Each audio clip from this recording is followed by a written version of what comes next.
Let's check in with the doc and look at things with a wider lens. Pastor Richards on OMG.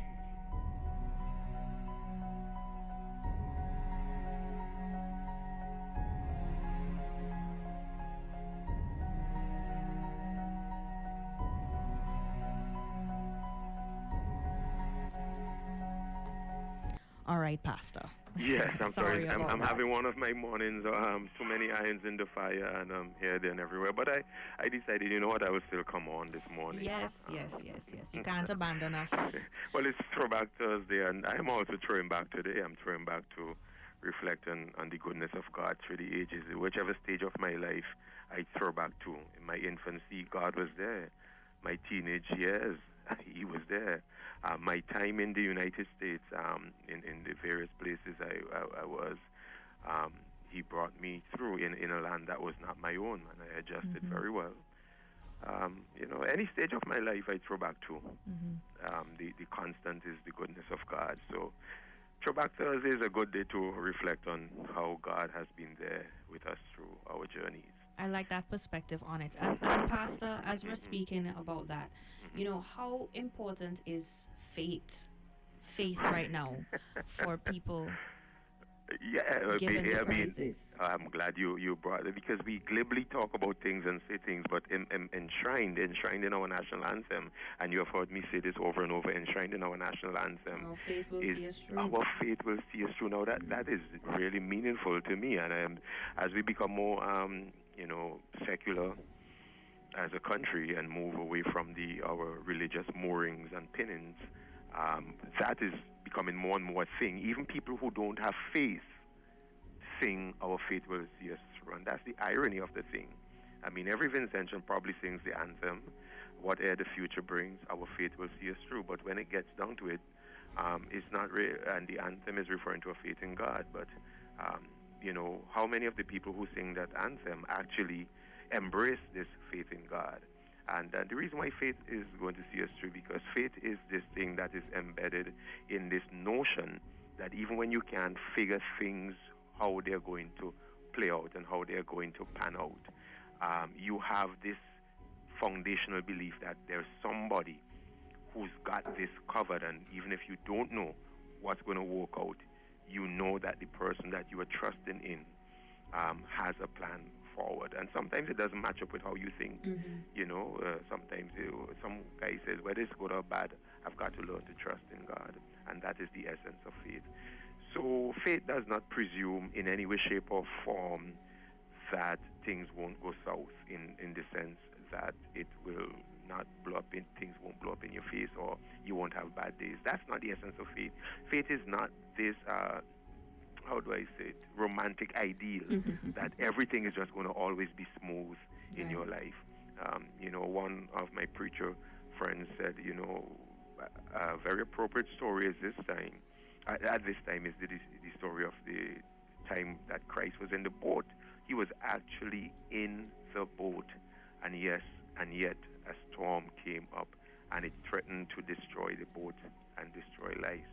So even when, we have a faith in God and He is ever present with us, things happen, but we can still trust that if they happen and they play out, it is because He wants them to play out that way. And if we call upon Him and it is within His purview of things to redirect and reorder things for a favorable end, He will do it too. But we can't expect every single time we say, move this way, fix this problem, get us out of this. We can't expect that God will necessarily do that. And the reason why is that He says, listen, my ways are above your ways, and my thoughts, my way of seeing things, they're different from yours. And so I don't ever presume to make myself God, in the sense that I will direct Him to do what I want done, because then I would be God. The point is, Daniel, is that He is God, and therefore whatever outcomes are there, I am not supposed to be really questioning it, because then it would put me in a position to know more than God, to know better than God. So faith is a very fundamental thing, not necessarily from the aspect that everything is going to work out just fine the way I want to see it, but everything is going to work out the way God wants it to work out. That's faith. And Pastor, I just want to bring this perspective, because obviously there would be some point in time where we would go through difficult situations in Yeah. life. Yeah. And it's during that time when most persons tend to pray the most. And, it's like the more they pray and they still aren't seeing a way out, they become frustrated and start losing faith and say, well, I've been praying for so long, I've been begging God, I've been doing all I can do, I've been going to church, I've been reading the scripture, I've been doing, by the book what is right, and still I don't see a way out. What would you say to those persons who are losing jobs and who can't provide and feel like, God has somehow abandoned them? What do you say to those persons? Thank you for that opportunity to share this, because again, that was my message that I delivered on Sunday.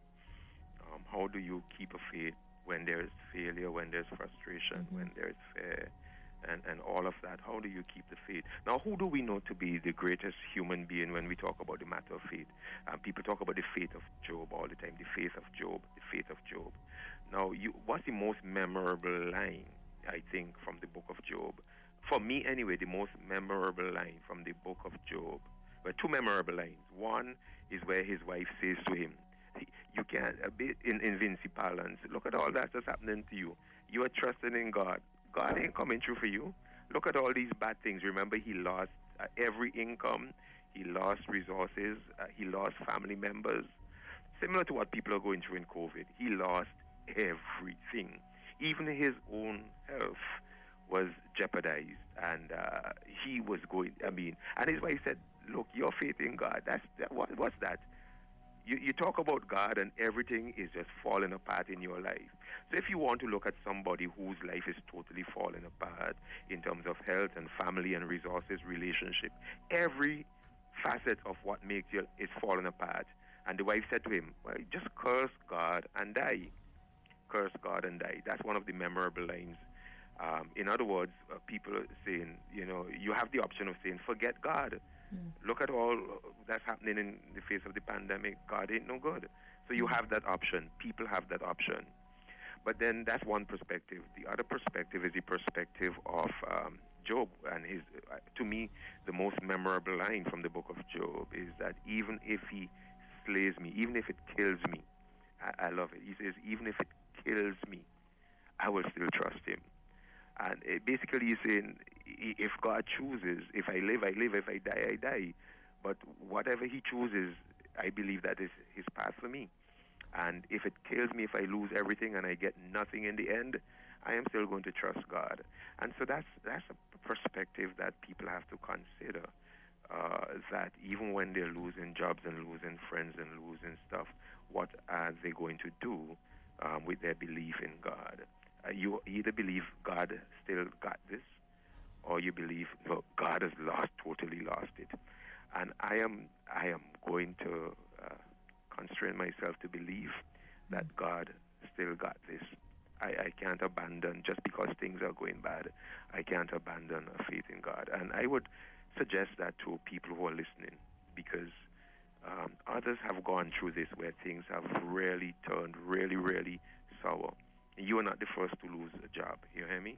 And you're not the first to lose a loved one, and you're not the first to have complication in your finances, and you're not the first one to get sick, and all of these things. And even if you're praying to God, you're not the first to go through such a turmoil in your life.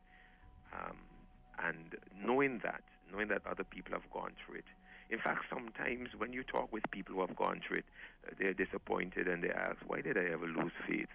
Because the pressure, or what I call the crucible of your current crisis, sometimes causes you not to evaluate what God is doing properly. And you get really, I've been through it, and others close to me have been through it. You get really, really worried when you're in the crucible of crisis. And then you look, you don't even see a year down the road or 2 years down the road. All you're thinking is, now, my job is, my job is gone, or my family is gone, or whatever is gone. I've counseled people who have gone through, divorces, or have lost their houses, have lost jobs, have lost everything. I have counseled them, And in the crisis that they're in, it seems like this is falling apart. But I keep telling them, don't think only of the now. Think of the healing that can happen and think 5 years down the road. Well, they can't.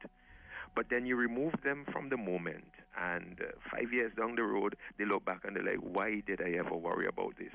Yes, it was bad, but look where I am today. So it's not the end. There's always a hope and there's always a future. Whatever the future brings, our faith will see us through. Yeah, so I mean, you give me a little segue to move in that direction. Actually, I wanted to come on and commend Mr. Weeks. Well, to thank Mr. Weeks, actually, for, he said some very kind things about me this morning. He did. I want him to know that I listened, I heard, and he just raised the bar for me now. You know, when people say kind things about you, all of a sudden you have to live up to it. And that's no problem for you, Pastor. You're good. Come on, man. You too. You're all right, man. You're good. And then also, but thank you, Mr. Weeks. Really, I so appreciate that. And then Jerry, I also want to thank Jerry and big up Jerry this morning. I hope many people got to listen to him.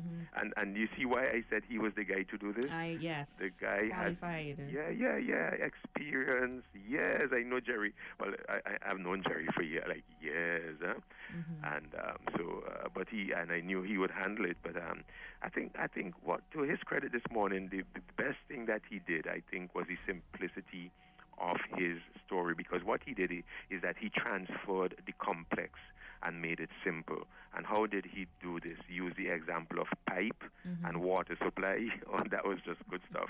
And then he used the example of the highway and the vehicle and all that kind of stuff. So again, I also want to say that Jerry should not just let it end here, because I think to use his own metaphor, he just touched the tip of the iceberg with this technology thing. Technology is going to be a big player, and let me move into the crux of my commentary. Technology is going to be a big player going forward. In fact, COVID-19, the coronavirus, and the ensuing COVID-19, they are pushing us towards an increased dependence on technology in our everyday lives. It's really tipping the scale, and as I watch how countries and states are adjusting, I see that it is pushing us in this direction in education. It is pushing us in this direction with respect to how we do business. When I go back to education, technology is the major tool right now in how we educate, whether at university level, at secondary level, at grade school level. Technology is the major player in how we educate. We have been pushed there. We have no choice. How we do businesses, our business, purchasing online. Again, more, in fact, the rate of increase of purchases online is really putting a pressure on the companies that are doing delivery. Like I said 2 days ago, I think Amazon had to increase increase their workforce, add to their workforce by almost the population of St. Vincent and the Grenadines, 75,000 people. That's real demand. So how business is being done is technology. How we meet, you have no idea the amount of the number of Zoom meetings I have been in.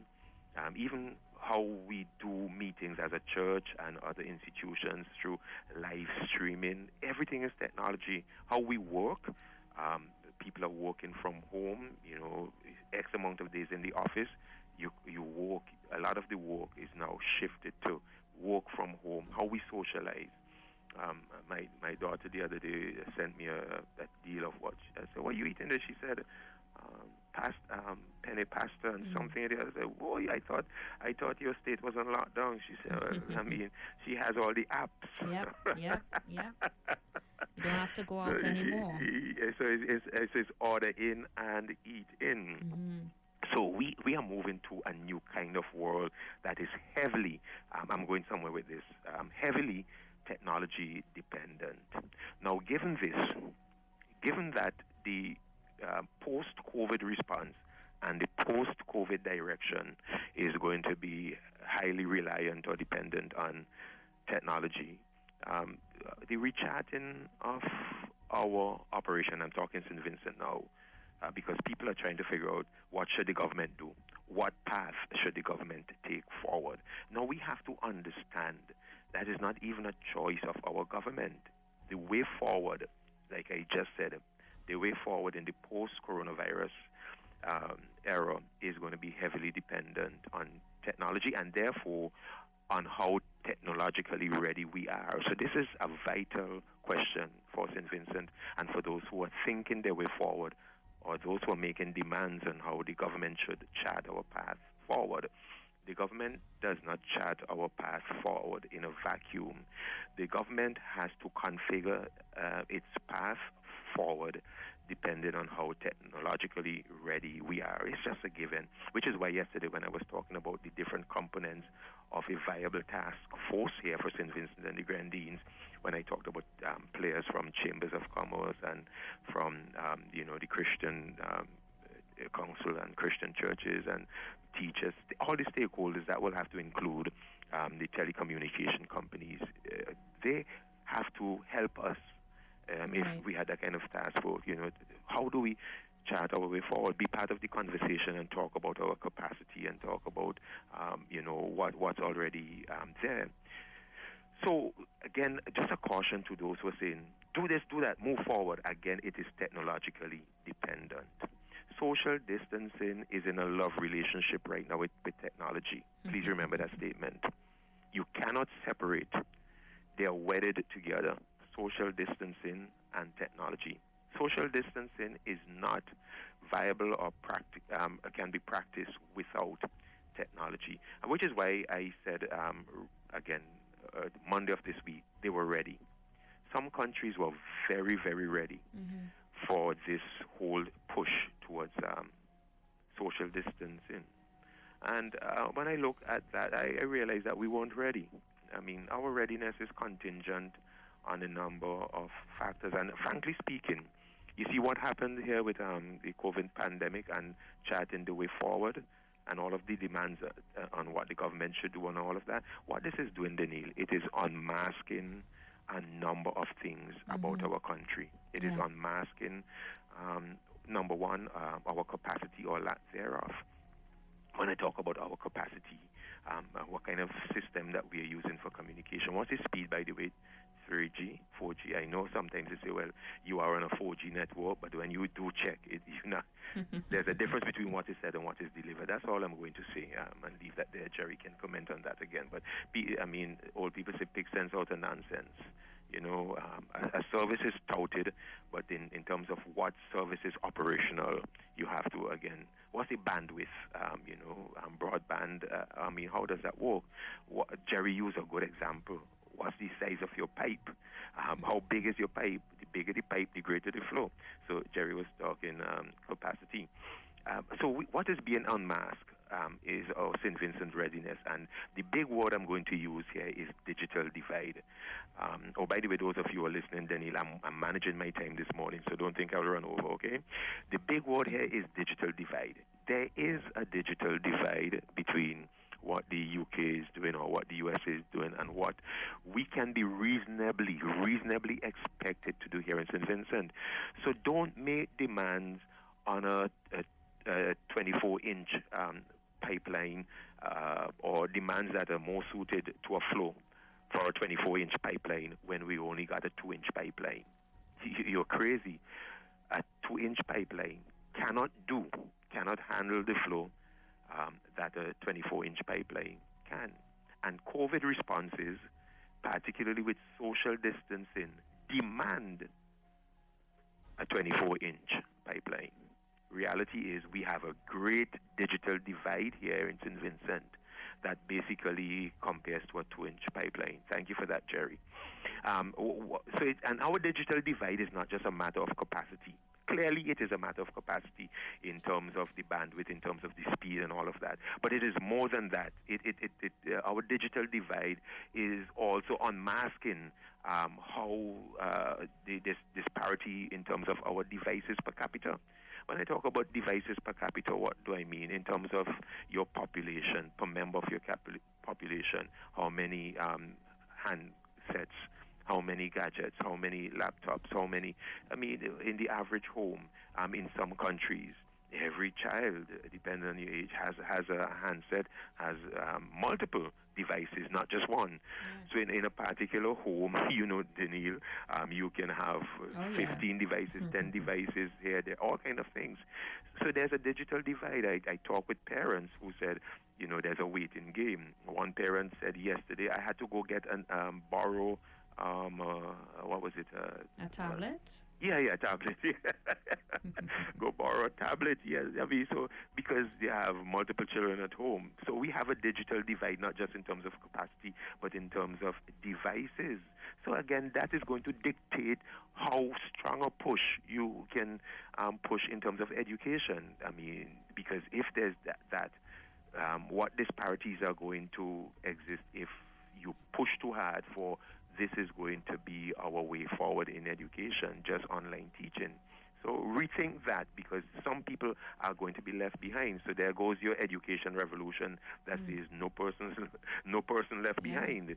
A move in this direction will clearly and unavoidably leave some people behind. So there's that divide.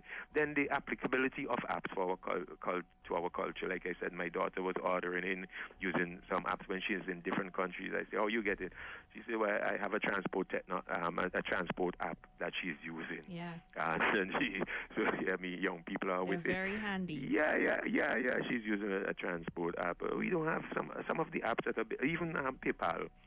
We try to get certain things done with PayPal here in St. Vincent. It's like pulling an arm and a leg. Can't get it done, Pastor. That's right. So we have that digital divide. Other countries can move easily to buying things online and making these social distancing adjusting because they already had this system capacity built in and the other attendants, riders built in, where they could do all of these things very, very easily. And so they could move towards mitigation in social distancing by applying all of these apps.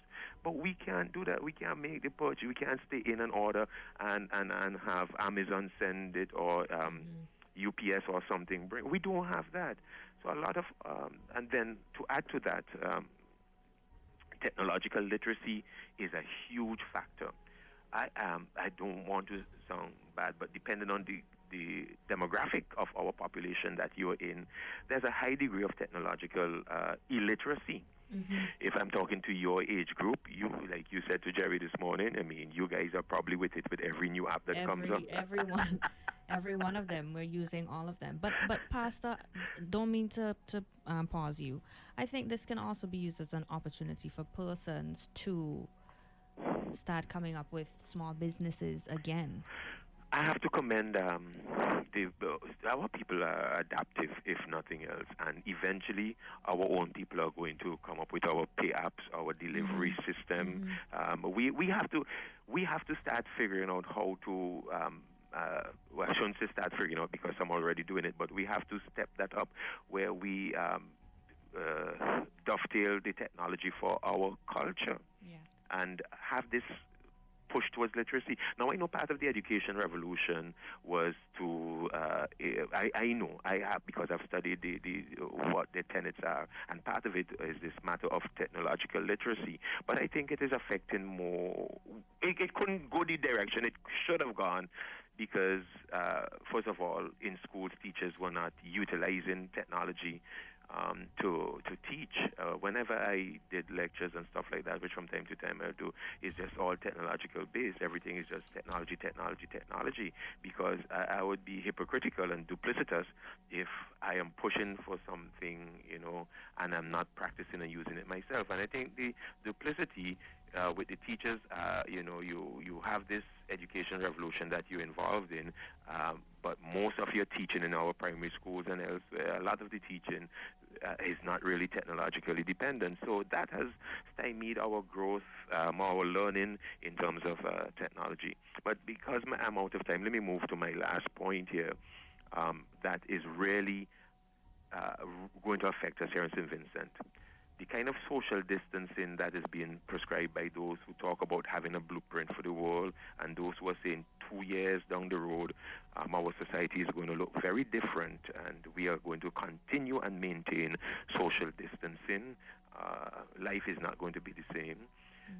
That again is heavily dependent on, your technology, and for it to work well, which it can, for it to work well in places like the UK and elsewhere, they have all of the things that I have talked about. They have the bandwidth, they have the capacity, they have the devices, they have the technological literacy and stuff like that. But on our part, what we have is a high suspicion of technology.